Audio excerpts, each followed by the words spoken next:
Hello, everyone. Good evening. Praise the Lord. I welcome you to the 40-day Word Explosion program organized by Goel Ministries.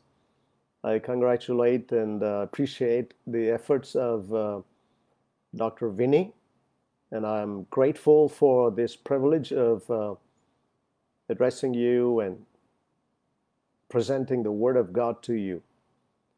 Uh, my main focus in my presentation, perhaps in the upcoming 5 weeks, including today, will be Christ likeness. ఈ ప్రశ్నకు సమాధానం చెప్పగలరా? What is the goal of salvation?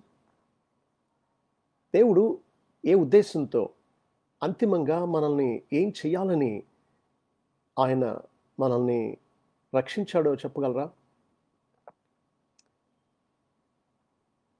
ఏదో నరక బాధలు తప్పించుకుని పరలోకంలో హాయిగా ఉండడమే కాదు దేవుని ఉద్దేశం. ఆయన ఉద్దేశం మనం ఆయన కుమారుని స్వరూపంలోనికి మార్చబడాలి అనేది.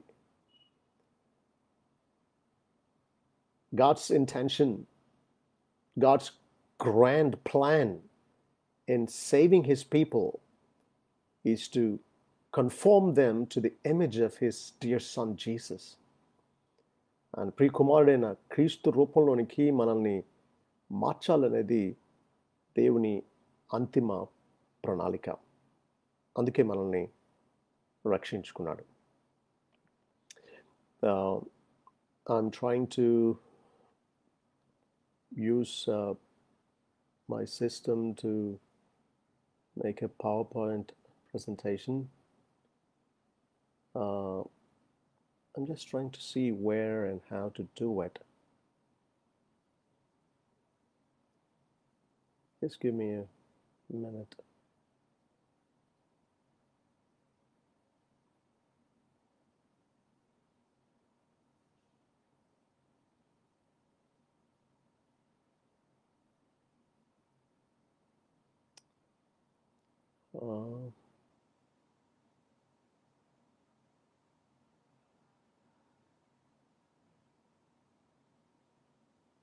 Okay.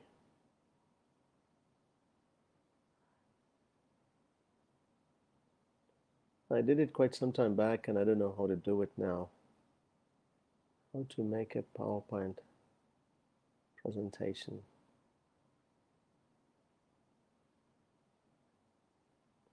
Anybody who can text me?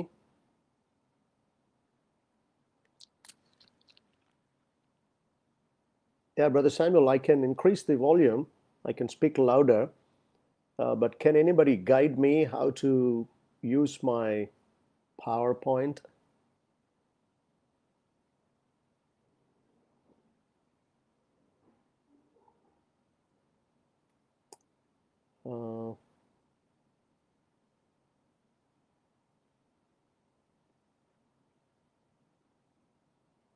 Anybody who can text?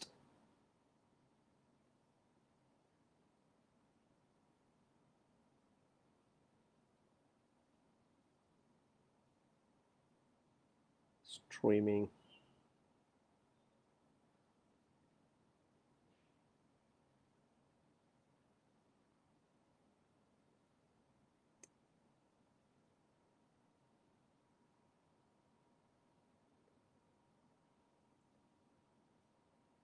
Does anybody know?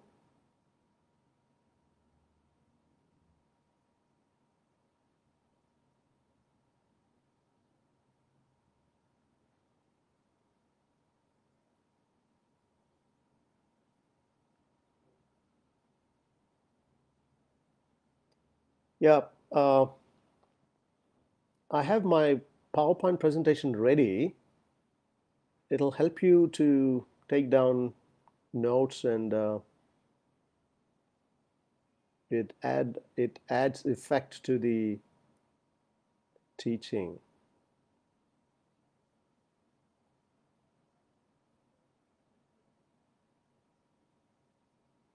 Why do I use link. If anybody knows, you can let me know. You can text. You can text in the chat box.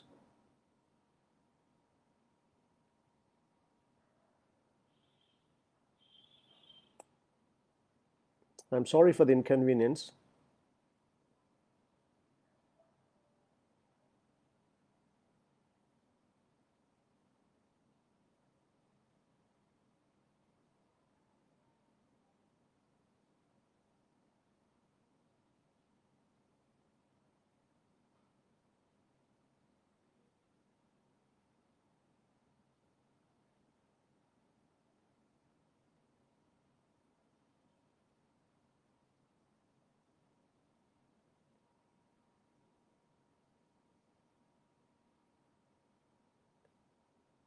Anybody who knows how to make PowerPoint presentation on Facebook Live?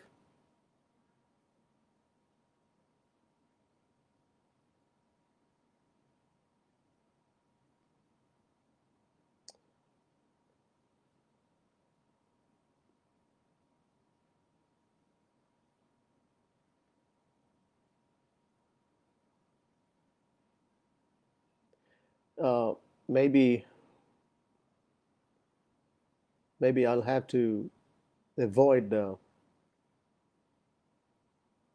PPT today.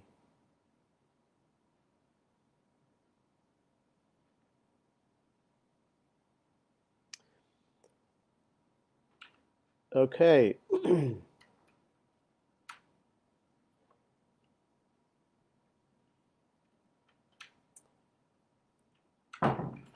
Yeah.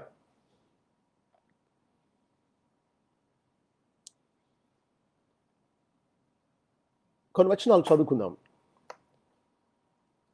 రోమపత్రిక 8వ అధ్యాయం 29వ వచనం.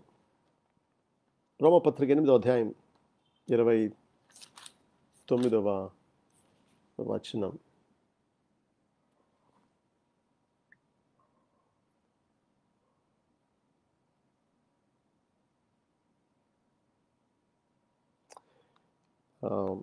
నేను చదువుతున్నాను, చూడండి.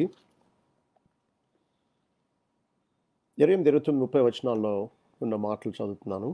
దేవుని ప్రేమించే వారికి అనగా ఆయన సంకల్పం చొప్పున పిలువబడిన వారికి మేలు కలుగుటకై సమస్తమును సమకూడి జరుగుచున్నవని ఎరుగుదుము.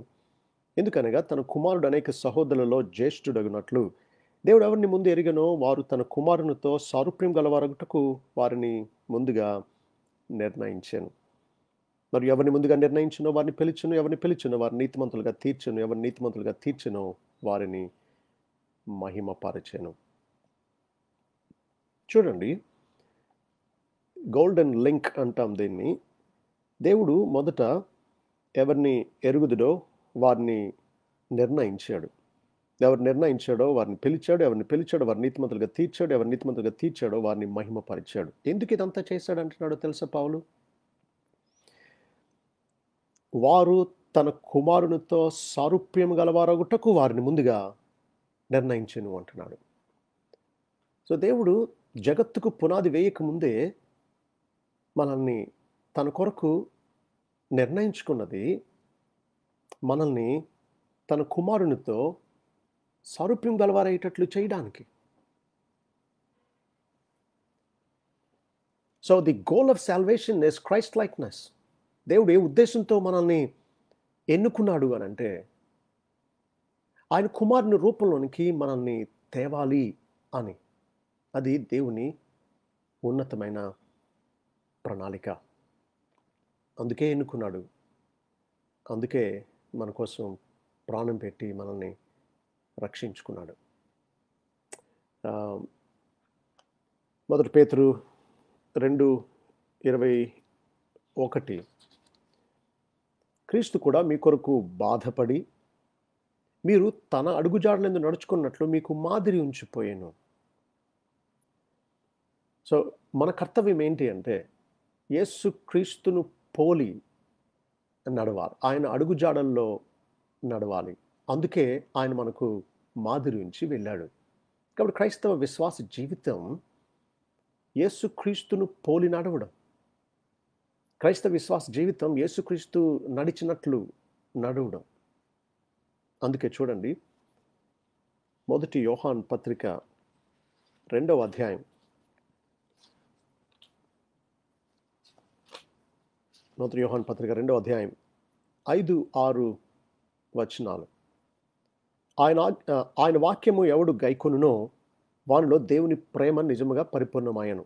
ఆయన యందు నిలిచి ఉన్నవాడనని చెప్పుకునేవాడు ఆయన ఎలాగూ నడుచుకునో అలాగే తానును నడుచుకున్న బద్ధుడై ఉన్నాడు. మనం ఆయన యందు ఉన్నామని దీని వలన తెలుసుకొనుచున్నాము. చూసారా, ఆయన యందు నిలిచి ఉన్నాం అని చెప్పుకునే మనం ఆయన ఎలా నడుచుకున్నాడో అలాగే మనం కూడా నడుచుకునే బద్ధులమై ఉన్నాం. కాబట్టి ప్రత్యామ్నాయం లేదు. క్రైస్తవులమని మనకు క్రీస్తు ఎలా నడుచుకున్నాడో అలాగే నడవాలి. వేరే మార్గం లేదు, వేరే ఆప్షన్ లేదు. దాన్ని బట్టి అంటే మన క్రీస్తు ఎలా నడుచుకున్నాడో అలా నడుస్తున్నప్పుడే మనం ఆయనలో ఉన్నాం అని మనకు నిర్ధారణ అవుతుంది. అందుకే పౌలు 1 కొరింథీ 11:1 తను ఏం చేస్తున్నాడో చెప్పాడు కదా, తను ఎలా నడుచుకుంటున్నాడో చెప్పాడు కదా. అని అంటున్నాడు, నేను క్రీస్తును పోలి నడుచుకొనుచున్న ప్రకారం మీరును నన్ను పోలి నడుచుకొనుడి అంటున్నాడు. అంటే భావం ఏంటి అంటే, నేను ఎలాగైతే క్రీస్తుని పోలి నడుచుకుంటున్నానో మీరు కూడా నాకులాగా క్రీస్తుని పోలి నడుచుకోండి, నన్ను పోలి నడుచుకోండి అంటున్నాడు. So imitate me as I imitate Christ. In other words, just as Paul is imitating Christ, like Paul, we also should imitate Christ. క్రీస్తును పోలి నడుచుకోవడం, ఆయన నడుచుకున్న ప్రకారం మనం నడుచుకోవడం, ఇదే క్రైస్తవ జీవితం. ఎందుకంటే అంతిమంగా మనం క్రీస్తు రూపంలోనికి మలచబడాలి అనేది, క్రీస్తు రూపం మనలో ఏర్పడాలి అనేది దైవ సంకల్పం. ఆ గమ్యం వైపు మనం పయనిస్తూ ఉన్నాం ఈ ప్రక్రియలో. 2 కొరింథీ పత్రిక 3వ అధ్యాయం 18వ వచనంలో అంటున్నాడు, 2 కొరింథీ 3:18, మనమందరమును ముసుకులేని ముఖముతో ప్రభు యొక్క మహిమను అద్దము వలె ప్రతిఫలింపజేయుచు మహిమ నుండి అధిక మహిమను పొందుచు ప్రభువగు ఆత్మ చేత ఆ పోలికగానే మార్చబడుచున్నాము. చూసారా, మహిమ నుండి అధిక మహిమ పొందుతూ ప్రభువగు ఆత్మ చేత ఆ పోలికగానే మార్చబడుచున్నాము అంటున్నాడు. అందువల్ల మన ఆత్మీయ జీవితం రోజులు గడిచే కొద్దీ, సంవత్సరాలు గడిచే కొద్దీ ఏం జరుగుతుంది అంటే, అంతకంతకు పరిశుద్ధాత్మ చేత ప్రభు పోలికగా మార్చబడుతూ ఉన్నాం. అంటే అర్థం, ప్రభు పోలికగా మార్చబడేది క్రమక్రమంగా జరిగేదే కానీ ఒక ఈవెంట్ లాగా, ఒక సంఘటన లాగా ఒకసారి జరిగేది కాదు. అందుకే అంటాడు ఎఫెసీ పత్రిక 4వ అధ్యాయం 11 నుంచి చదువుతాను చూడండి. ఎఫెసీ 4:11 నుండి, మనమందరము విశ్వాస విషయంలోనూ దేవుని కుమారుని గుర్చిన జ్ఞాన విషయంలోనూ ఏకత్వము పొంది సంపూర్ణ పురుషుల మగు వరకు, అనగా క్రీస్తునకు కలిగిన సంపూర్ణతకు సమానమైన సంపూర్ణత గలవారు మగు వరకు ఆయన ఎలాగూ నియమించాను. దేవుడు ఏర్పాటు చేసిన బార్ ఆఫ్ హై స్టాండర్డ్ ఏంటి అంటే సంపూర్ణ పురుషులం అవ్వాలి. దాన్ని వివరిస్తూ అంటున్నాడు, అనగా క్రీస్తునకు కలిగిన సంపూర్ణతకు సమానమైన సంపూర్ణత గలవారు మగు వరకు ఆయన ఇలాగ నియమించాను అంటున్నాడు. కాబట్టి మనం క్రీస్తునకు కలిగిన సంపూర్ణతకు సమానమైన సంపూర్ణత గలవారం అవ్వాలి, నథింగ్ లెస్. పరిశుద్ధులు సంపూర్ణులగునట్లు క్రీస్తు శరీరం క్షేమాభివృద్ధి చెందుటకు పరిచర్య ధర్మం జరుగుటకు ఆయన కొందరిని అపోస్తలులను గాను, కొందరిని ప్రవక్తలను గాను, కొందరిని సువార్తికులను గాను, కొందరిని కాపరులు గాను, ఉపదేశకులను గాను నియమించాను. అందువలన మనం ఇక మీదట పసిపిల్లలమై ఉండి మనుషుల మాయోపాయముల చేత వంచనతోనూ తప్పు మార్గమునకు లాగు కుయుక్తితోనూ గాలికి కొట్టుకుని పోనట్లు కల్పింపబడిన ప్రతి ఉపదేశమునకు ఇటు అటు కొట్టుకుని పోవచ్చు అలల చేత ఎగురుగొట్టబడిన వారమైనట్లు ఉండక, ప్రేమ కలిగి సత్యము చెప్పుచు క్రీస్తు వలె ఉండుటకు మనం అన్ని విషయములలో ఎదుగుదము. What an amazing grand plan of God. మనం క్రీస్తు వలె ఉండాలట. ఎందుకంటే మొదటి యోహాను పత్రిక 3వ అధ్యాయం మొదటి 2 వచనాల్లో అంటున్నాడు, మనం దేవుని పిల్లలమని పిలువబడినట్లు తండ్రి మనకి ఎట్టి ప్రేమ అనుగ్రహించెనో చూడుడి. మనము దేవుని పిల్లలమే. ఈ హేతు చేత లోకము మనలను ఎరుగదు, ఏలనగా అది ఆయనను ఎరుగలేదు. ప్రియులారా, ఇప్పుడు మనము దేవుని పిల్లలమై ఉన్నాము. మనం ఇక ఏమవుతామో అది ఇంకా ప్రత్యక్షపరచబడలేదు. కానీ ఆయన ప్రత్యక్షమైనప్పుడు ఆయన ఉన్నట్లుగానే ఆయనను చూతుము కనుక ఆయనను పోలియుందుమని ఎరుగుదుము. చూసారా, రేపు ఆయన రాజ్యంలో మనం ఆయన ఉన్నట్లుగానే కనులారా చూడబోతూ ఉన్నాం. ఆయనను చూసినప్పుడు ఆయనను పోలి ఉండబోతున్నాం, ఆయన వలె ఉండబోతూ ఉన్నాం. అంటే ఇక పూర్తిగా మార్పు చెంది ఆయన వలె మనం మన పునరుత్థాన దేహాల్లో ఆయనను పోలి ఉండబోతూ ఉన్నాం. ఈలోగా ఆ ప్రక్రియలో పరిపూర్ణత వైపు కొనసాగుతూ ఉన్నాం. కాబట్టి రక్షణ యొక్క అంతిమ లక్ష్యం, దేవుని ఉద్దేశం ఏంటి అంటే మనం క్రీస్తు స్వరూపంలోనికి రావాలి అనేది. ఏదో మనం రక్షించి ఆయన రాజ్యంలో చేర్చుకోవడం కాదు. క్రీస్తును పోలి ఆయన వలె ఆయన రూపంలోకి మార్చబడి ఆయనతో పాటు మనం తండ్రి రాజ్యాన్ని అనుభవించాలనేది దేవుని ఉద్దేశం. ఇది దేవుని ఉద్దేశం అయితే మన గమ్యం కూడా ఇదే అయి ఉండాలి. చూడండి, పౌలు గలతీ పత్రిక 4వ అధ్యాయం 19వ వచనంలో అన్న మాట. గలతీ పత్రిక 4వ అధ్యాయం 19వ వచనం, నా పిల్లలారా, క్రీస్తు స్వరూపము మీ అందు ఏర్పడు వరకు మీ విషయమై మరలా నాకు ప్రసవవేదన కలుగుచున్నది అంటున్నాడు. క్రీస్తు స్వరూపం వారిలో ఏర్పడాలి. చూసారా, వారు ఏదో కొన్ని వేల ఆత్మలు సంపాదించేయాలి, లేకపోతే కొన్ని వందల మందిరాలు కట్టేయాలి, ఇది కాదు. పౌలు వారి పట్ల ప్రసవవేదన లాంటి భారాన్ని కనుపరిచింది, వారి గురించి అపేక్షించింది. తనకు ప్రసవవేదన కలుగుతూ ఉంది. ఎందుకు అంటే మరలా అంటున్నాడంటే, మొదట వారిని సువార్త చెప్పి ప్రభు వైపు ఆకర్షించడానికి ప్రసవవేదన పడ్డాడు. యూదుల చేత హింసలు ఎదుర్కొన్నాడు. అయితే వారు సున్నతి సంబంధుల ద్వారా సత్యంలో నుంచి అసత్యం వైపు మళ్లింపబడ్డారు. అందుకంటున్నాడు, మీలో క్రీస్తు స్వరూపం ఏర్పడాలి. అప్పటి వరకు నాలో మీ విషయమై మరలా ప్రసవవేదన కలుగుతుంది అంటున్నాడు. మనం గ్రహించాల్సింది ఏంటి అంటే, మన గురించి కానీ, మన కుటుంబం గురించి కానీ, మన స్థానిక సంఘ విశ్వాసుల గురించి కానీ, ప్రపంచంలో ఉన్న విశ్వాసులందరి గురించి కానీ మనకు ఉండవలసిన ప్రసవవేదన లాంటి భారం ఏంటి అంటే, క్రీస్తు స్వరూపం మనందరిలో ఏర్పడాలి అని. అప్పటి వరకు ప్రసవవేదన లాంటి అలాంటి ప్రయాసం మనలో ఉండాలి. అయితే ఈ విషయం కేవలం విశ్వాసులకు మాత్రమే వర్తిస్తుంది సుమా. ఎందుకంటే అవిశ్వాసులు క్రీస్తు రూపంలోనికి ఎలా మార్చబడతారు? ముందు రక్షణే పొందలేదు కదా, క్రీస్తుతో వారికి అసలు సంబంధమే లేదు కదా. కాబట్టి బాగా గమనించండి, క్రీస్తు వలె ఉండడం, క్రీస్తు రూపంలోనికి మలచబడ్డం, ఇది కేవలం రక్షింపబడిన విశ్వాసులకు మాత్రమే వర్తించే సంగతి. అందుచేత మొదట మనం దేవుడు అనుగ్రహించే పశ్చాత్తాపం, విశ్వాసం, దీని ద్వారా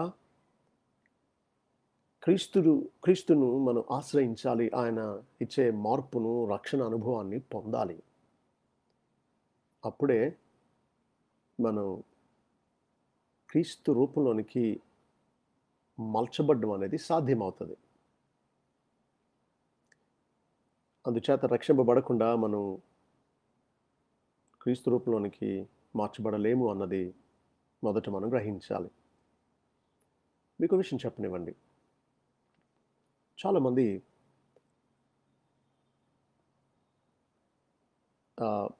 రక్షింపబడ్డాం అని అపోహలో ఉన్నారు. అందుకే పౌలు 2 కొరింథీ 13:5లో సంఘానికి, కొరింథీ పట్టణంలో ఉండే సంఘానికే వ్రాస్తూ తాను వారిని ఇలా ప్రశ్నిస్తూ ఉన్నాడు. 2 కొరింథీ 13:5 మీరు విశ్వాసం గలవారై ఉన్నారో లేదో మిమ్మల్ని మీరే శోధించుకొని చూచుకొనుడి, మిమ్మల్ని మీరే పరీక్షించుకొనుడి.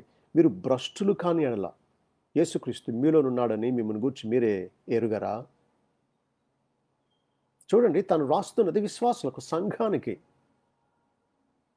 కానీ అంటున్నాడు, సంఘంలో కూడా కొద్దిమంది రక్షింపబడకుండానే రక్షింపబడ్డాం అనే అపోహలో, భ్రమలో ఉండుండవచ్చు.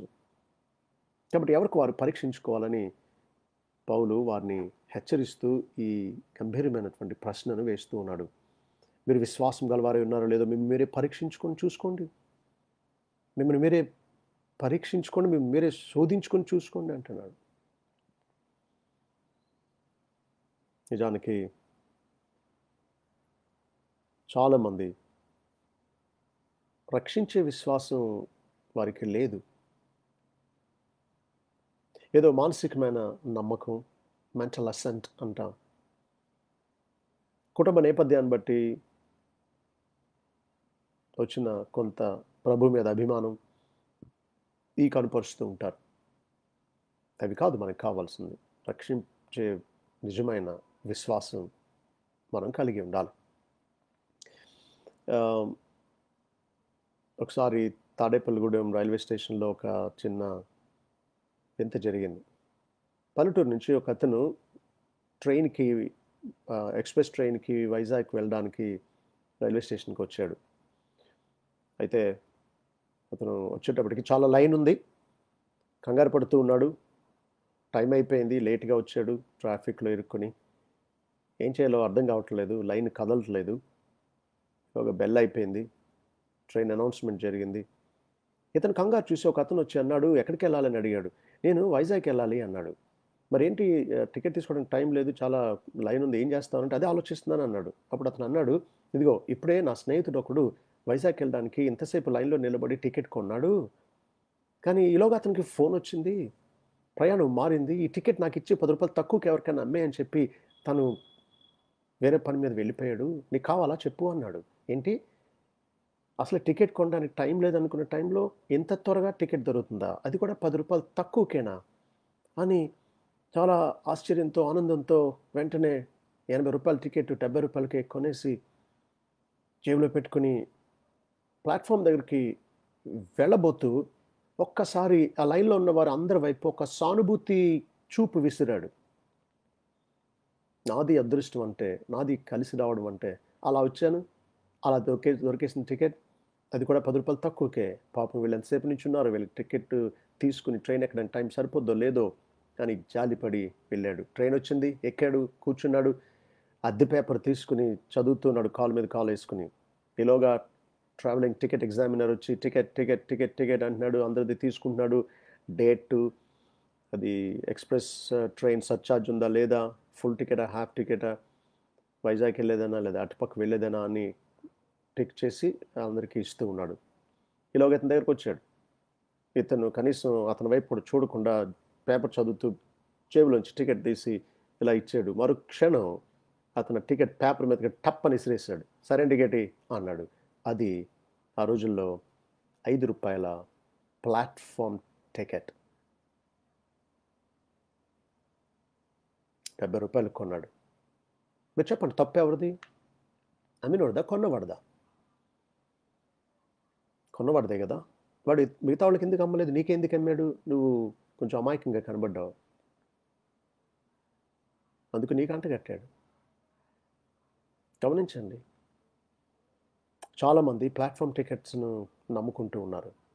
వారికి ఏదో దర్శనం వచ్చిందనో, వారికి ఏదో ప్రవచనం వచ్చిందనో, వారు ఏదో కానుకిచ్చారనో, వారి తండ్రి ఏదో మందిరం కట్టించారనో, లేకపోతే ఏదో స్వస్థత కలిగిందనో, నేను నమ్మాను లేదా నేను రక్షింపబడ్డాను అని చాలామంది భ్రమపడుతూ ఉన్నారు.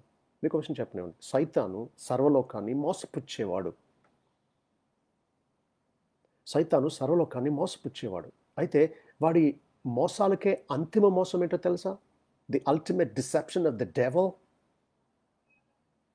Is to make you believe you are saved when you are not. రక్షింపబడని వారిని, నువ్వు రక్షింపబడ్డావు, నీదే పరలోకం, నువ్వు కాకపోతే ఇంకెవరు వెళ్తారు పరలోకానికి అని భ్రమపరుస్తూ ఉన్నాడు. అందుకే అంటున్నాడు, మీరు విశ్వాసం గలవారు ఉన్నారో లేదో మిమ్మల్ని మీరే శోధించుకొని చూచుకోండి, మిమ్మల్ని మీరే పరీక్షించుకోండి, మీరు భ్రష్టులు కానీ అట్లా యేసుక్రీస్తు మీలో ఉన్నాడని మిమ్మల్ని గురించి మీరే ఎరుగరా అన్నాడు. కాబట్టి మనం పరీక్షించుకుందాం. మనం నిజంగా రక్షింపబడ్డామా? మనం నమ్మింది క్రీస్తునా, మతాన్నా, క్రీస్తునా, సంఘాన్నా, క్రీస్తునా, లేకపోతే దైవ సేవకులనా? పరీక్షించుకుందాం. మనం రక్షించేవాడు క్రీస్తు.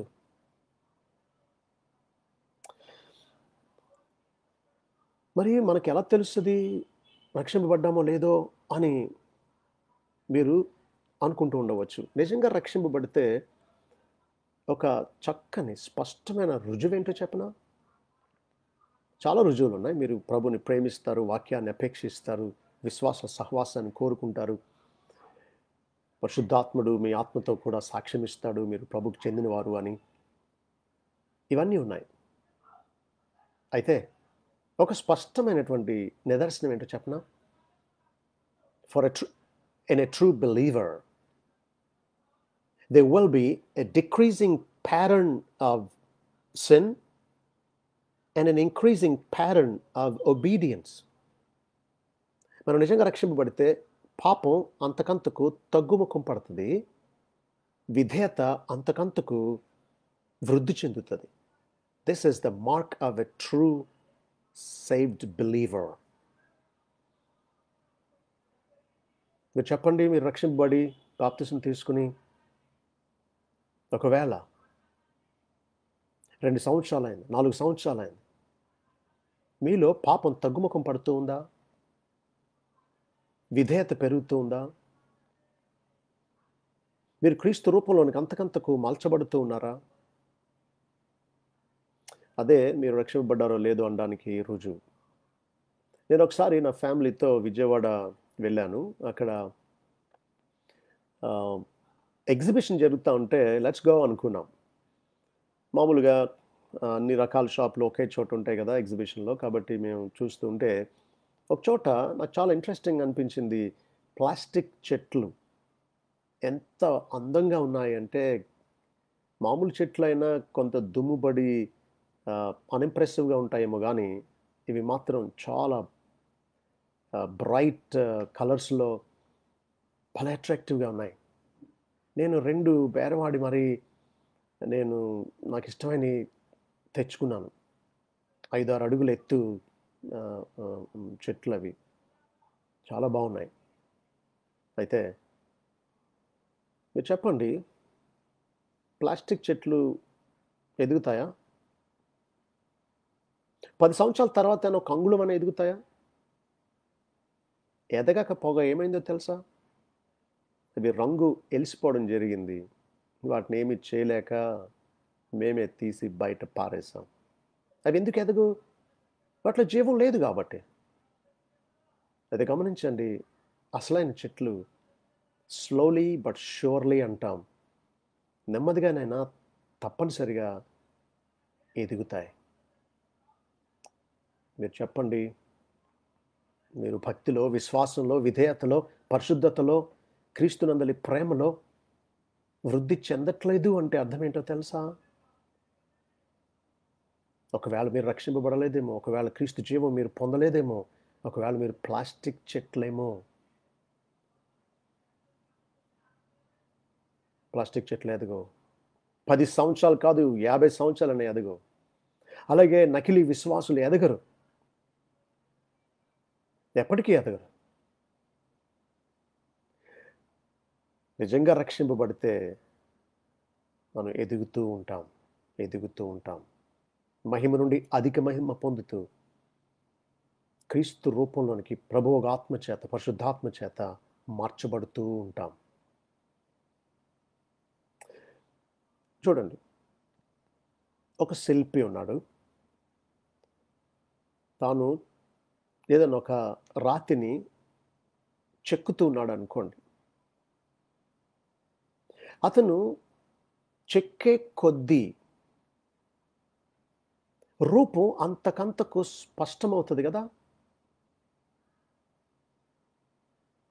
ఒక పెయింటర్ ఉన్నాడు. పెయింట్ ఏస్తూ ఉన్నాడు. ముందు ఔట్‌సైడ్ ఓవరాల్ స్కెచ్ వేశాడు. తర్వాత డీటెయిల్స్ ఒక్కొక్క స్ట్రోక్ బ్రష్‌తో వేస్తూ ఉన్నాడు. మీరు చెప్పండి, ఈ పెయింటర్ స్ట్రోక్స్ వేసుకుంటూ వెళ్ళే కొద్దీ మీకు ఆ పెయింటర్ ఏ చిత్రాన్ని పెయింట్ చేస్తూ ఉన్నాడో మీకు అంతకంతకు స్పష్టంగా మీకు అర్థమవుతుంది కదా! అలాగే విశ్వాసులమైన మనం జీవించే కొద్దీ మనలో లోకం మనల్ని తక్కువ చూడాలి. మన రక్షకుడైన క్రీస్తును ఎక్కువ చూడాలి. మళ్ళా చెప్పనివ్వండి. విశ్వాసులుగా మన జీవితంలో సంవత్సరాలు గడిచే కొద్దీ మనలో మనల్ని తక్కువ చూడాలి లోకం. మనలో క్రీస్తుని ఎక్కువ చూడాలి. అవును. శిల్పి చెక్కుతా ఉంటే, షేప్ చేస్తా ఉంటే రూపం అంతకంతకు స్పష్టమైనట్టు ప్రభువు ఆత్మ చేత, పరిశుద్ధాత్మ చేత మనం చెక్కబడుతూ ఉన్నాం, సరిచేయబడుతూ ఉన్నాం. వాక్యం చేత మనం గద్దింపబడుతూ ఉన్నాం. మనల్ని దేవుడు చెక్కుతూ ఉన్నాడు. సంవత్సరాలు గడిచే కొద్దీ క్రీస్తు రూపం అంతకంతకు స్పష్టమవుతుంది. Michael Angelo, world famous sculptor, ఆయన ఒకసారి ఒక పెద్ద మార్బుల్ స్టోన్ని తీసుకుని చెక్కడం మొదలుపెట్టాడట. ఒక స్నేహితుడు వచ్చి అడుగుతూ ఉన్నాడు, ఏం చెక్కుతున్నావు అని. మైకెల్ ఏంజెల్ ఏమన్నాడో తెలుసా? I'm going to release an angel imprisoned in this marble అంటాడు. అంటే ఈ చలురాతి బండలో బంధింపబడి ఉన్న దేవదూతను నేను విడిపించబోతూ ఉన్నాను అంటాడు. ఆలోచించండి.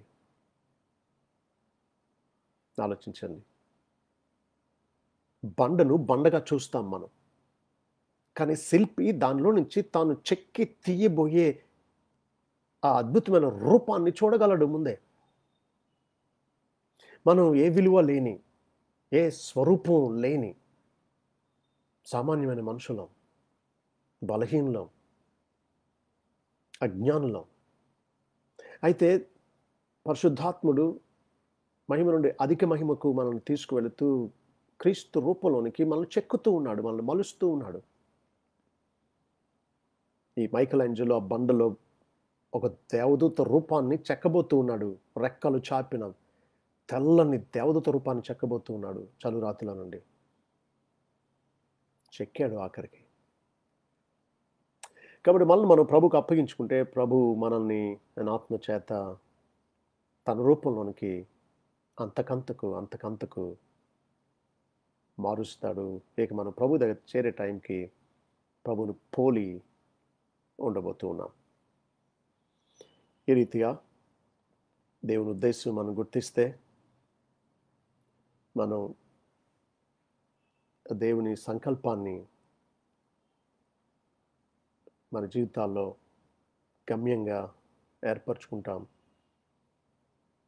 మన ప్రార్థనల్లోనూ మన ఆశయాల్లోనూ క్రీస్తు వలె ఉండాలి, క్రీస్తు వలె మలచబడాలి, క్రీస్తు స్వరూపం మనలో ఏర్పడాలి అనే ఆశ కనుపరుస్తాం. దేవుని చిత్తం మన చిత్తం ఏకమైనప్పుడు మన జీవితం ధన్యమవుతుంది. దేవుని ఉద్దేశం మన ఉద్దేశం ఎలా అయినా అవ్వాలి. అప్పుడే మనం ధన్యులం. దేవుని ఉద్దేశం మనం క్రీస్తు స్వరూపంలో మలచబడాలి అని అంటే మనం కూడా క్రీస్తు అడుగుజాడల్లో నడుస్తూ, ఆయనను పోలి నడుస్తూ, ఆయన వలె ఉండడానికి అన్ని విషయాల్లో ఎదుగుతూ మనం ఆయనను పోలి ఉండాలి అనేది ఆయన చిత్తం, మన చిత్తం ఏకమవ్వాలి. దేవుడు అటువంటి కృపను మనకు అనుగ్రహించును గాక.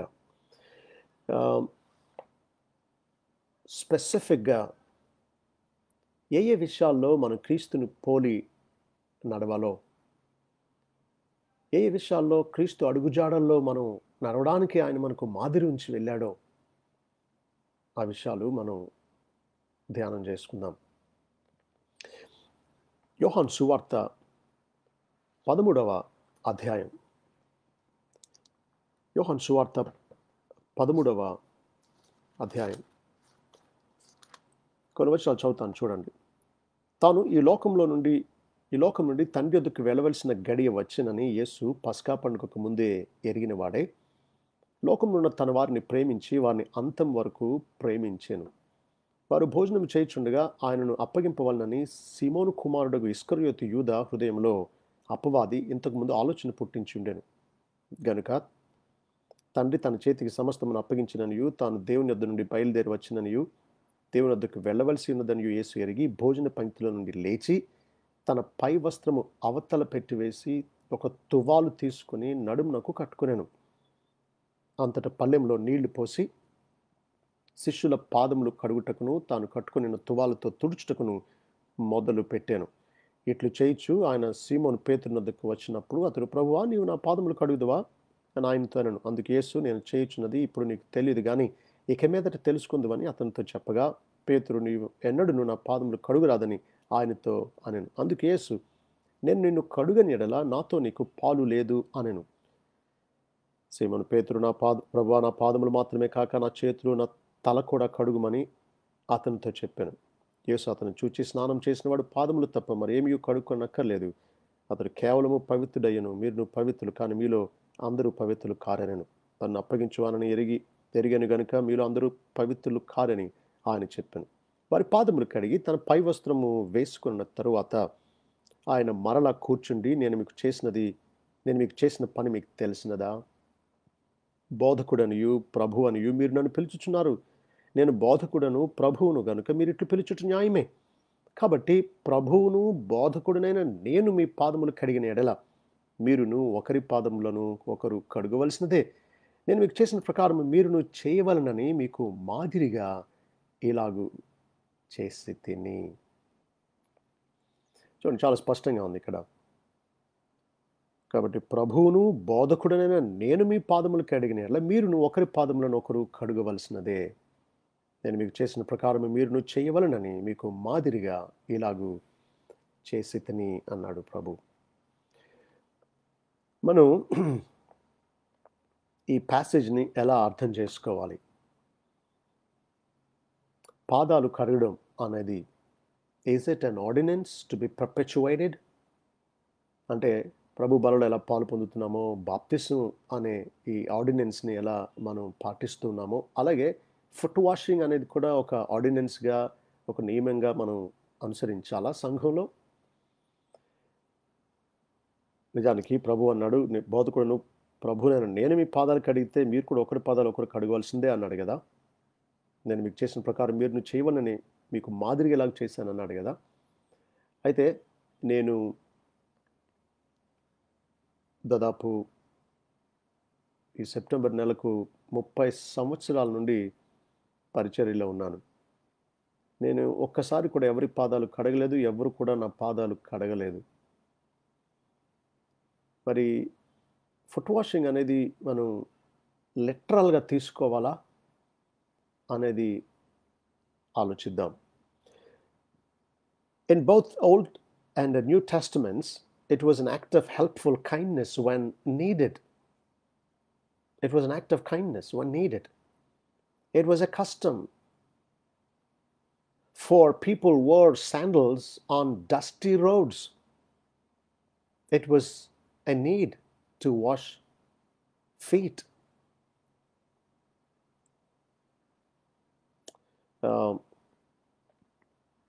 చూడండి, ప్రభు మనకు చాలా విషయాల్లో మాదిరిగా ఉన్నాడు. Christ is an example to his people in many ways, not in his miraculous performances and mediatorial work. మధ్యవర్తిత్వం చేయడంలోనూ, అద్భుతాలు చేయడంలోనూ ఆయనను మనం పోలి ఉండలేం. ఆయన సాటి. అయితే ప్రేమించటంలో, సాత్వికంలో, దీనత్వంలో, సహనంలో, విధేయతలో, శ్రమపడడంలో మనం ఆయనను పోలి నడుచుకోవాలి. అయితే ఇక్కడ నన్ను పోలి నడుచుకోండి, లేదా నేను మీకు మాదిరి నుంచి వెళ్ళాను, నేను చేసినట్టు మీరు చేయాలని అని అన్నాడు కదా. దీన్ని అక్షరానుసారంగా కొంతమంది తీసుకున్నారు. ఉదాహరణకు సెయింట్ ఆంబ్రూస్ అనేటువంటి ఒక bishop, he was a bishop of the church at Milan. Saint Ambrose జీవించిన కాలం 374 నుండి 397 వరకు ఆయన బిషప్గా ఉన్నాడు. ఆయన ఏం చేశాడు అంటే, పాదాలు కడగడం అనేది ఆయన సీరియస్గా తీసుకుని, లిటరల్గా తీసుకుని, దానిని సమర్థిస్తూ శిష్యుల పాదాలు, తన సంఘంలో ఉండేటువంటి క్రొత్తగా బాప్తిసం తీసుకున్న వారి పాదాలు కడుగుతూ ఉండేవాడు. అయితే ఇది ఎంతవరకు వెళ్ళిపోయింది అంటే, బాప్తిసానికి బదులు తాను పాదాలు కడగడం మొదలుపెట్టాడు. అప్పుడు కౌన్సిల్ అట్ ఎలిస్బెరస్ ఈ ఫుట్ వాషింగ్ అనే దాన్ని నిషేధించడం జరిగింది. అయినప్పటికీ ఇప్పటికీ పోప్ ప్రతి సంవత్సరం ప్యాషన్ వీక్లో థర్స్డే 12 మంది పురుషుల పాదాలు కడుగుతాడు. ఆఖరికి ఇంగ్లాండ్ దేశపు రాజు, ఫ్రాన్స్ దేశపు రాజు వారి యానివర్సరీస్లో 12 మంది పేదల కాళ్ళు కడుగుతారు. అయితే చూడండి, ప్రభు చెప్పిన దానికిని ఇప్పుడు జరుగుతున్న దానికిని తేడా చూడండి. సంవత్సరానికి ఒకసారి చేయమనలా, అనుదినం కాన్స్టెంట్గా ప్రాక్టీస్ చేయమన్నాడు. అంతేకాదు, ఒకళ్ళు మిగిలిన వారందరికీ చేయడం కాదు, పరస్పరం ఒకరికొకరు ఇలా చేయాలి అన్నాడు. దీనత్వంతో, త్యాగ మనసుతో ఒకరికొకరు ఉపచారం చేసుకోమన్నాడు. మీరు ఆలోచించండి, ప్రభు చేసిన పనికిని ఈ రోజుల్లో ఒక సాంప్రదాయంగా జరుగుతున్న దానికిని ఎంత తేడా ఉందంటే, ప్రభు మురికి పాదాలు కడిగాడు. ఈ రోజుల్లో సంఘాల్లో జరిగేది ఏంటి చెప్పండి? మురికి పాదాల కడిగేది? శుభ్రమైన పాదాల? శుభ్రమైన పాదాలు కడగాల? అవి ఎలాగో శుభ్రంగా ఉన్నాయి కదా. కాబట్టి ఇదేదో ఆచారబద్ధంగా చెయ్యమని కాదు ప్రభు ఉద్దేశం. ఆయన ఉద్దేశం తగ్గించుకొని, ఆయన ప్రభువయ్యుండి, బోధకుడయ్యుండి తన శిష్యుల పాదాలు కడిగితే, ఆయనలాగా మనం కూడా ఒకరి పాదాలు ఒకరు కడగడానికి సహితం మనం త్యాగ మనసు కనుపరచాలి అన్నాడు. అయినా మీకు ఒక సంగతి చెప్పనివ్వండి. ఇక్కడ యేసుక్రీస్తు కొద్ది గంటల్లో సిలువ వేయబడబోతూ ఉన్నాడు. అలాంటి టైంలో భోజనపు బల్ల దగ్గర ఆయన లేచి శిష్యుల పాదాలు కడిగాడు. ఎందుకో తెలుసా? అక్కడ అప్పుడు ఏం జరుగుతుందో తెలుసా? శిష్యులు వివాదంలో ఉన్నారు. ఏంటో వివాదం తెలుసా? లూకా సువార్త 23వ అధ్యాయం, 22వ అధ్యాయం 24 నుండి చదువుతున్నాను. లూకా సువార్త 22-24 నుండి. తమలో ఎవడు గొప్పవాడుగా ఎంచబడునో అను వివాదము వారిలో పుట్టగా ఆయన వారితో ఇట్లా, నేను అన్ని జనులలో రాజులు వారి మీద ప్రభుత్వం చేయుదురు, వారి మీద అధికారం చేయవారు ఉపకారులు అనబడుదురు. మీరైతే అలాగ ఉండరాదు. మీలో గొప్పవాడు చిన్నవాని వలెను, అధిపతి పరిచారకుని వలెను ఉండవలెను.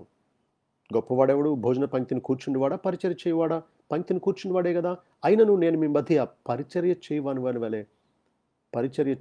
వలె ఉన్నాను అన్నాడు.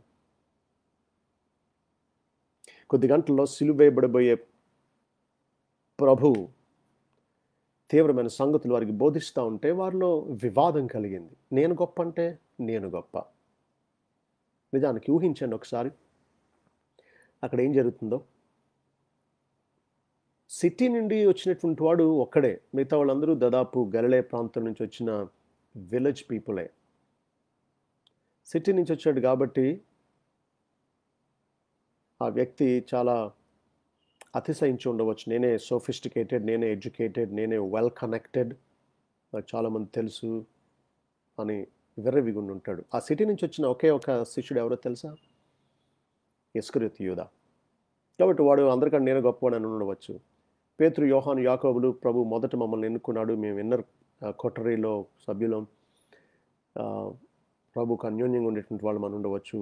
యోహాన్ అయితే నేను ఆయన రొమ్మును ఆనుకుంటూ ఉన్నాను, నాకు చాలా అన్యోన్యత ఉందని తను అతిశయించి ఉండవచ్చు. ప్రభు అన్నాడు, దాట్స్ నాట్ ద వే, అది కాదు నా శిష్యులుగా ఉండవలసిన పద్ధతి అని చెప్పి ప్రభు వారికి డెమాన్స్ట్రేట్ చేస్తూ ఉన్నాడు దీనత్వాన్ని, యాటిట్యూడ్ ఆఫ్ సర్వింగ్ని. ఆయన లేచాడు, పై వస్త్రాన్ని తీసి పక్కన పెట్టాడు. ఎందుకో తెలుసా? యూదుల సాంప్రదాయంలో ధనవంతుడైనటువంటి యజమాని పొలం నుండో, బజార్ నుండో, ఊరు నుండో ఇంటికి వచ్చినప్పుడు అతను భోజనానికి కూర్చోక ముందు ఇంట్లో పని వాళ్ళు చాలామంది ఉంటారు, చాలా రకరకాల స్థాయిల్లో ఉంటారు. స్టూవర్డ్ ఉంటాడు, గృహ నిర్వాహకుడు, మేనేజర్ లాంటి వాడు. తర్వాత భోజనాలు ఉండేవాళ్ళు, ఇంకా అకౌంట్స్ చూసేవాళ్ళు, ఇంకా పనులు చేసేవాళ్ళు, ఇలా రకరకాల స్థాయిల్లో బానిసలు ఉంటారు. అయితే యజమాని చెప్పులు వార్లు విప్పి దుమ్ములో నడిచి వచ్చిన యజమాని కాళ్ళను నీళ్లతో కడిగి రుద్ది తువాలుతో పొడిగా తుడిచే పని బానిసల్లోనే అట్టడుగు స్థాయిలో ఉండే బానిస చేసే పనట. మేనేజర్ చేయడు ఆ పని. Lowest of all the slaves ఆ పని చేస్తాడు. కాబట్టి ప్రభు ఏం చేశాడో తెలుసా? పై వస్త్రాన్ని పక్కన పెట్టాడు. ఎందుకంటే అటువంటి అట్టడుగు స్థాయి బానిసలు వస్త్రాలు ఉండవు వారికి, ఏదో తువాలు ఉంటుంది అంతే. ఎందుకంటే చూడండి, మట్టి పనులు చేసేటువంటి వాళ్ళు ప్యాంట్స్ షర్ట్ వేసుకుని పని చేయలేరు కదా. కాబట్టి ప్రభు చూడండి, he adopts the dress and duty of the lowliest of menial servants. Dress and duty కూడా ఆయన వారికి డెమాన్స్ట్రేట్ చేసి చూపిస్తూ ఉన్నాడు. కాబట్టి ప్రభు అక్కడ నేర్పించింది ఏంటి అంటే, నావలే మీరు అట్టడుగు స్థాయిలో ఉండే బానిసలాగా అవసరాన్ని బట్టి తోటి విశ్వాసులకు పరిచారం చేసేవారుగా ఉండాలి అన్నాడు. ఇది ప్రభువును పోలి నడవడం అంటే. నిజానికి శిష్యులు ప్రభు ఒకవేళ నా పాదాలు కడగండి అని ఉంటే సంతోషంగా పోటీ పడి కడిగేద్దరేమో, కానీ వారికి అసలు తట్టదు, వారు ఊహించలేరు ఒకరి పాదాలు ఒకరు కడుక్కోవడం. వారికి అసలే తట్టలేదు ప్రభువు వారి పాదాలు కడగడం అనేది. చూసారా, ప్రభువు వారికి అద్భుతమైన పాఠాన్ని నేర్పిస్తూ ఉన్నాడు. తానే వారికి మాదిరి ఉంచి వెళుతూ ఉన్నాడు. వారి పాదాలు కడిగి, మీకు తెలుసా, ఆఖరికి ఇస్కరియోతు యూదా పాదాలు కూడా కడిగాడు. ఆ తర్వాతే వాడు వెలుపటి చీకట్లోనికి వెళ్ళినట్టుగా రాసి ఉంది. ప్రభు ఎంత కృపగలవాడు, ఆయన మాదిరి ఎంత పరిపూర్ణమైంది, ఆయన ఎంత ఆశ్చర్యకరుడు, ఆయన ఎంత అద్భుతంగా తగ్గించుకున్నాడు, మాదిరి చూపించాడు. నేను అమెరికాలో ఒక కాన్ఫరెన్స్కి వెళ్ళాను. దాదాపు ఒక 5,000 మంది పాస్టర్స్, చర్చ్ లీడర్స్ 52 దేశాల నుండి వచ్చారు. షెపర్డ్స్ కాన్ఫరెన్స్ అని కాలిఫోర్నియాలో జరిగేది.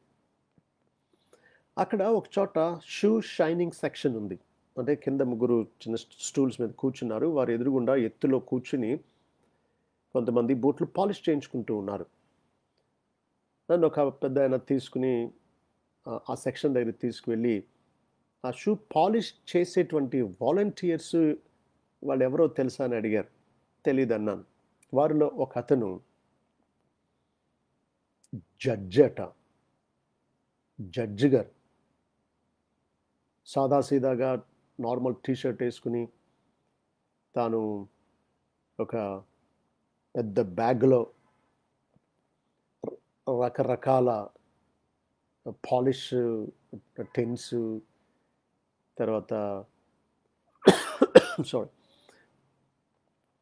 పాలిష్ బ్రష్లు, రకరకాలవి తాను తెచ్చుకుని అందరికీ పాలిష్ చేస్తూ ఉన్నాడు.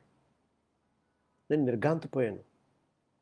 ఏంటి ఇంత పెద్ద ఆయన, ఆ చర్చ్ ఎల్డర్ కూడా ఆయన, జడ్జు, అలాంటి ఆయన ఎంత పాదాలు అదే షూస్ పాలిష్ చేస్తూ ఉన్నాడా అని చెప్పి అలాంటి పెద్ద ఆయనతో షూ పాలిష్ చేయించుకోవడం నేను తగననిపించింది.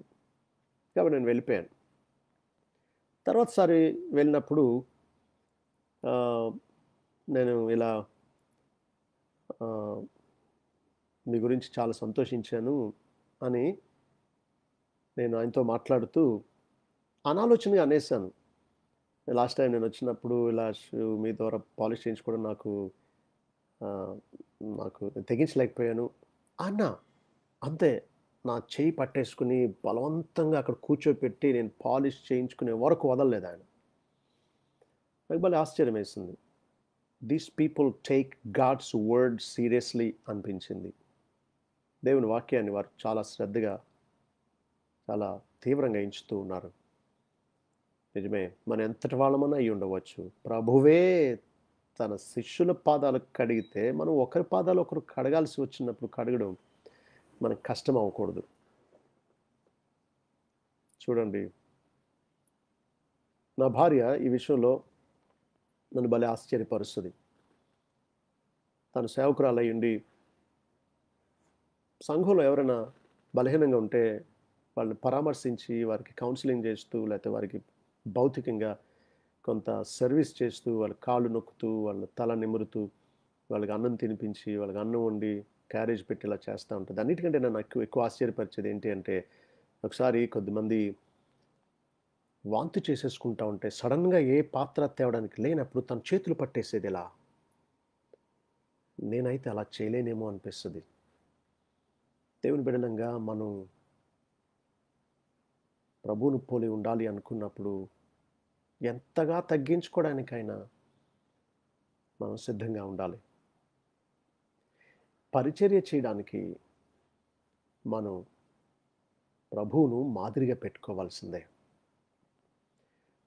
స్నేహితులు, ఈ వర్డ్ ఎక్స్ప్లోజన్లో దేవుడు మనల్ని క్రీస్తు వలె ఉండడానికి ఛాలెంజ్ చేస్తూ ఉన్నాడు. భక్తి అంటే ఏదో మనకు నచ్చినవి అనుసరిస్తూ, మనకి భారంగా ఉన్న సంగతులను మనం నిర్లక్ష్య పెడుతూ ఏదో కొనసాగడం కాదు. మన అల్టిమేట్ గోల్ క్రీస్తు వలె ఉండడానికి మన అన్ని విషయాల్లో ఎదుగుతూ ఉండవలసిందే. ప్రభువును పోలి నడవడానికి, ప్రభు మాదిరిని అనుసరించడానికి, ఆయన అడుగుజాడల్లో నడవడానికి మనం ఆశించాలి. భక్తి అంతా ఈ కోణంలోనే మనం చూడవలసి ఉంది. చూడండి, తల్లిదండ్రులు సముద్రం గట్టున ఇసుకలో నడుచుకుంటూ వెళుతున్నారు అనుకుందాం. చిన్ని పిల్లలు అక్కడ ఇసుకలో ఆడుకుంటా, తల్లిదండ్రులు దూరంగా ఉన్నారు. వాళ్ళ దగ్గరికి వెళ్ళడానికి వాళ్ళ అడుగుల్లో, ఆ అడుగుజాడల్లో అడుగు వేసుకుంటూ వెళుతున్నారు. ఎక్కడికి వెళ్తారు? తల్లిదండ్రులు వెళ్ళిన చోటకే కదా. మనం ప్రభువు నడిచినట్టు నడుస్తూ, ఆయన అడుగుజాడల్లో అడుగులు వేసుకుంటూ వెళ్ళడం, ప్రభు దగ్గరికి వెళ్ళడమే. ఆయనను పోలి ఉండడానికి, ఆయనను చేరడమే. మనకు ఇంతకు మించి శ్రేష్టమైన విధానం ఏముంది చెప్పండి? క్రీస్తులాగా మనం ఉండడం అనేది దేవుని ఏర్పాటు అన్నది మనల్ని ఆశ్చర్యపరచాలి, తన్మయుల్ని చేయాలి. కాబట్టి అటువంటి గంభీరమైన సంకల్పాన్ని మనం అంగీకరిద్దాం. దేవుణ్ణి, ఆయన సంకల్పాల్ని స్వీకరిద్దాం. క్రీస్తుని పోలి నడవడానికి ఆశిద్దాం. దేవుని చిత్తమైతే రానున్న సెషన్స్లో క్రీస్తు యొక్క మాదిరిని ఏ ఏ విషయాల్లో మనం అనుసరించాలో ఒక్కొక్కటి నేర్చుకుందాం. క్రీస్తు సాత్వికుడు. ఆయన అన్నాడు, నేను సాత్వికుడను, దీన మనసు గలవాడును అన్నాడు. నా కాడి మీ మీద మోపుకొని నా యుద్ధ నేర్చుకుని అప్పుడు మీ ప్రాణములకు విశ్రాంతి కలుగును అన్నాడు మత్తయి సువార్త 11:29. ఆయన కాడి మన మీద మోపుకొని ఆయన దగ్గర నేర్చుకోవాలి ఆయన మాదిరిని. మరి సాత్వికం అంటే ఏంటి? దీనత్వం ఎలా అలవర్చుకోవాలి? ఆయన ఎలాగైతే సిలువను సహించి శ్రమలను ఓర్చుకున్నాడో, పాపాత్ములు తనకు వ్యతిరేకంగా చేసిన తిరస్కారం అంతటి నేను ఎలా ఓర్చుకున్నాడో, మనం కూడా ఎలా శ్రమలు ఓర్చుకోవాలో, ఆయన తండ్రికి విధేయుడైనట్టు మనం కూడా తండ్రికి విధేయులంగా ఎలా ఉండాలో, ఇంకా అనేకమైన కోణాల్లో క్రీస్తు యొక్క మాదిరిని మనం చూడబోతూ ఉన్నాం. దేవుని చిత్తం అయితే పవర్ పాయింట్ చేయడం గురించి నేను కొంత ఎక్స్ప్లోర్ చేస్తాను. మీరు కూడా దాన్ని ఎవరైనా గైడ్ చేయగలిగితే నన్ను గైడ్ చేయండి. Following వీక్స్లో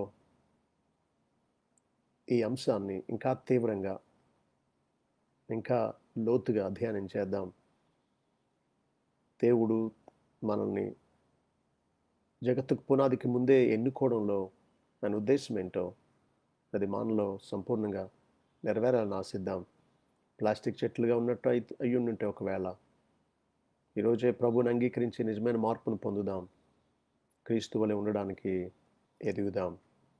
let's make sure that there will be decreasing pattern of sin and increasing pattern of obedience.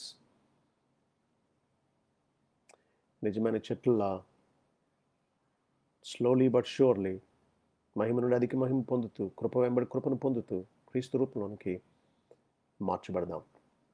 దేవుడు ఆయన ఉద్దేశాన్ని మనలో నెరవేర్చుకుని తానే మహిమ పొందునుగాక. ప్రార్థన చేసుకుందాం. పరిశుద్ధుడా, జీవం కలిగిన కృపగలిగిన గొప్ప దేవా, మీకు స్తోత్రాలు. పాపులమైన మమ్మల్ని రక్షించుకున్నారు. ఇలా రక్షించాలని జగత్తుకు పునాదికి ముందే సంకల్పించారు, మమ్మల్ని ఎన్నుకున్నారు. మమ్మల్ని రక్షించడం ఏదో నరక శిక్ష నుండి తప్పించి ఆ పరలోకంలో ఉండే బంగారపు వీధుల్లో విహరించేటట్లు సుఖంగా ఉండేటట్లు చేయడమే కాదు, మీ అద్వితీయ కుమారుడైన క్రీస్తు రూపం మాలో ఏర్పడాలి అని, మేము ఆయనను పోలి ఉండాలని, ఆయన వలె ఉండడానికి అన్ని విషయాలు ఎదగాలని మీరు సంకల్పించారు. ఇది మమ్మల్ని తన్మయలను చేస్తుంది. మేమేంటి? ప్రభు వలె ఉండడం ఏంటి? ఆయనను పోలి ఉండడం ఏంటి? ఇదే మీ ఉద్దేశం అయితే మా ఆశ కూడా అదే. దేవా, మమ్మల్ని చెక్కండి. దేవా, మమ్మల్ని మలచండి.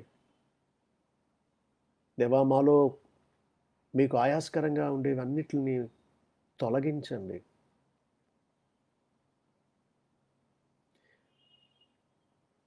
ప్రతి పల్లం పోడ్చబడాలి, ప్రతి ఎత్తు పల్లం చేయబడాలి, ప్రతి వంకర మార్గం తిన్నగా చేయబడాలి, ప్రతి కరుకు మార్గం నున్ననిగా చేయబడాలనే కదా మీరు బాప్తిస్మిచ్చే యోహాన్ని మీకు ముందుగా పంపించారు. అలాగే మా జీవితాల్లో కూడా మీకు దుఃఖం కలిగించేవి, మీకు అవమానం కలిగించేవి అన్నిటిని చెక్కి పారవేయండి. సమభూమి గల ప్రదేశంలో మీ ఆత్మచేత మమ్మల్ని నడిపించండి. మీ ఉద్దేశాలు మాలో నెరవేర్చండి. మీ కుమారుని రూపం మాలో అంతకంతకు ఏర్పడినట్లు చేయండి. మమ్మల్ని ఈ రీతిగా మీ కుమారుని వైపు, మీ కుమారుని రూపం వైపుకు మలుస్తూ మీ ఉద్దేశాన్ని మాలో నెరవేర్చుకోవాల్సిందని ఈ 40 days వర్డ్ ఎక్స్ప్లోజన్ ప్రోగ్రామ్ని మీరు ఎంతో ఆశ్చర్యకరంగా ఆశీర్వదించవలసిందని మీ కృపకు నన్ను మమ్మల్ని అందరినీ అప్పగించుకుంటూ ప్రతిరోజు కూడా మీరు మాట్లాడుతూ, సంధిస్తూ, చెక్కుతూ మమ్మల్ని కుమారుని రూపంలోనికి మలుస్తూ రావాల్సిందని యేసు నామములో ప్రార్థించి స్తుతించి వేడుకుంటున్నాం తండ్రి. Amen. Amen. Thank you, everyone. God bless you. God willing, see you again next Wednesday. Thank you.